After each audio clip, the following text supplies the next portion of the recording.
kang apoy, pero tuloy ang laban.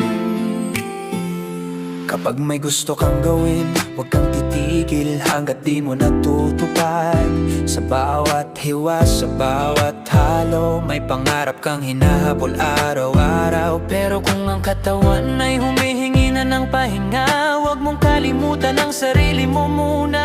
Bawat oras, bawat panahon mahalaga, pero paano kung ikaw na ang bibigay bigla? Kung ikaw ay mawawala, paano na ang lahat? Sino ang lalaban kung ikaw ang unang susuko agad?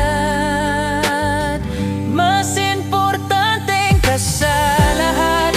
Kung wala ka, paano na ang bukas? Sa mga iyak sa gabi at madaling araw, ikaw lang ang saksi sa pagod na dinadala. Walang ibang lubos na makakaunawa ng hirap at bigat na pasan ng kaluluwa. Pero may isang nakakakita ng lahat, ikaw at ang lumikha ng bawat pangarap.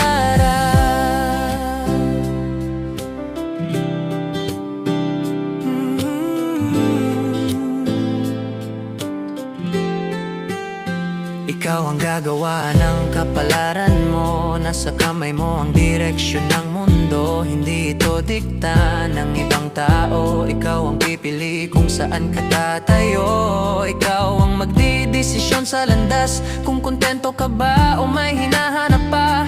Hindi kasalanan ng huminto sandali, kung kapayapaan ang kapalit ng ngiti. Nasa sayo kung sasagarin ang sarili para sa lahat hanggang maubos ka rin, o pipiliing mabuhay ng payapa. May saya, may hinga, may balanse sa gawa. Mas importante ka sa lahat.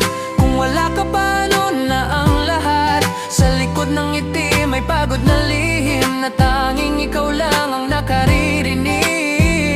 Hindi ka hinaan ng magpahinga, hindi ka bawasan ang unahin ang sarili minsan. Dahil ang lakas ay nagmumula rin sa pusong buo at isip na payapa rin. Sa bawat apoy, sa kalan, may aral na kaakibat. Hindi lang luto ang hinahain, kundi kwento ng pagsusumikap. Kung minsan tahimik ang tagumpay, walang palakpak, walang ingay, pero sapat na ang alam mo na totoo ka sa sarili mo.